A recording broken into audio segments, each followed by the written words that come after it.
Right. Fake news పై SIT CP Satyanarayana పర్యవేక్షణలో 8 మందితో ఏర్పాటు.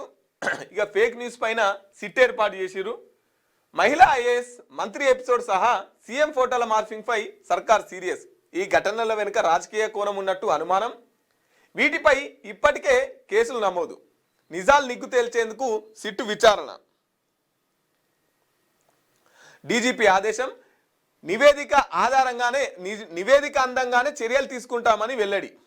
ప్రభుత్వాన్ని బదనాం చేస్తూ సర్క్యులేట్ చేస్తున్న ఫేక్ న్యూస్ అంశాన్ని సర్కార్ సీరియస్గా తీసుకున్నది. ఇటీవల ఓ మంత్రి మహిళా ఐఏఎస్ను కించపరుస్తూ ప్రసారం చేసిన కథనాలతో పాటు సీఎం రేవంత్ రెడ్డి ఫోటోలను మార్పింగ్ చేసిన ఘటనలపై ఆగ్రహంగా ఉన్నది. సీఎం మంత్రి మహిళా ఐఏఎస్ ప్రతిష్టను దిగజారుస్తూ వ్యక్తిత్వ హననానికి పాల్పడిన ఈ ఘటనల వెనుక ఎవరి హస్తం ఉందో తేల్చేందుకు సమగ్ర దర్యాప్తుకు ఆదేశించింది. ఇందుకోసం హైదరాబాద్ సిపి సజ్జనార్ పర్యవేక్షణలో 8 మంది సభ్యులతో స్పెషల్ ఇన్వెస్టిగేషన్ టీం సిట్ను ఏర్పాటు చేసింది. ఈ మేరకు డీజీపీ శివధర్ రెడ్డి మంగళవారం ఉత్తర్వులు జారీ చేశారు. సిట్ ఇన్ఛార్జిగా Hyderabad city north range joint CP N శ్వేతాను నియమించగా Chevella DGP Yogesh Gautam, Hyderabad city and admin DCP K Venkatalakshmi, Hyderabad city cyber crime DCP B Aravind Babu, vigilance and enforcement additional SP Pratap Kumar, Hyderabad city CS ACP Guru Raghavendra, CI cell inspector Shankar Reddy, she cyber cell SI హరీష్ను సభ్యులుగా నియమించారు. 2 ఘటనలపై కేసులు.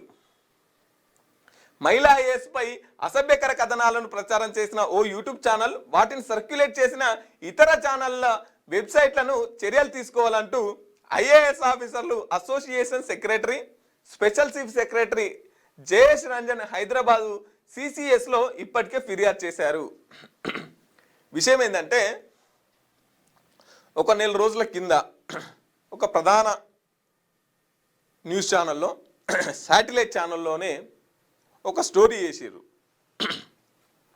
ఏం story అంటే, సచివాలయంలో ఒక షాడో సీఎం ఉన్నది.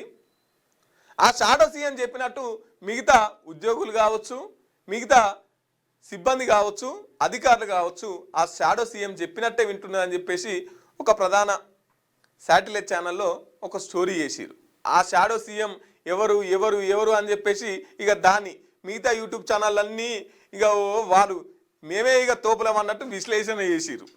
ఇక మేమే దగ్గరుండి కళ్ళప్పగించి చూసినాం అన్నట్టు వీళ్ళు విశ్లేషణ చేసిర్రు. తర్వాత మళ్ళీ వెంటనే ఇక్కడ నల్గొండ జిల్లాలో 2 కలెక్టర్లు బదిలీ అయిన తర్వాత ఇక వీరికి ఓ మంత్రికి కలెక్టర్లకు ఐఏఎస్లకు సంబంధాన్ని ఏర్పాటు చేస్తూ ఇంకో మీడియా ఛానల్లోనే, అది కూడా ప్రధాన మీడియాల ఛానల్లోనే అదొక స్టోరీ చేసిరు. ఓపెన్గా వాళ్ళ పేరు చెప్పకనే చెప్తూ ఇంకో ప్రధాన మీడియాలో అది స్టోరీ చేసిరు. ఇక అది తర్వాత తెల్లారి అన్ని పేపర్లకు వచ్చింది, అన్ని టీవీ ఛానల్స్ దాని గురించి మాట్లాడినాయి, ఇక యూట్యూబ్ ఛానల్స్ వాళ్ళు దాన్ని విశ్లేషణ చేసిరు. అయితే ఇక ఇప్పుడు దీని వెనుక ఎవరన్నా రాజకీయ నాయకుడు ఉండే ఇటువంటి స్టోరీస్ వేయించిండా, లేకపోతే దీని వెనుక ఇంకా ఏ కోణం ఉన్నది, ఎందుకోసం మార్పింగ్ చేసిరు, మార్పింగ్ చేసిన వాళ్ళ మీద చర్యలు అని చెప్పేసి సిట్ని ఏర్పాటు చేసిరు.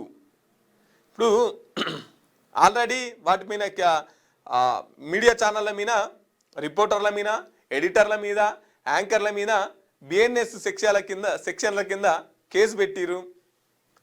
వాళ్ళది చర్య, ఆ దర్యాప్తు కొనసాగుతున్నది.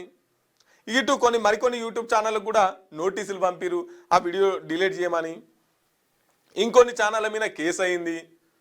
సో మొత్తం మీద మన కోమటిరెడ్డి వెంకటరెడ్డి గారు మాట్లాడిరు కదా, దీని మీద సమగ్ర విచారణ చేయాలి అని చెప్పేసి, అందుకోసం అని చెప్పేసి సిట్ను ఏర్పాటు చేసినటువంటి పరిస్థితి.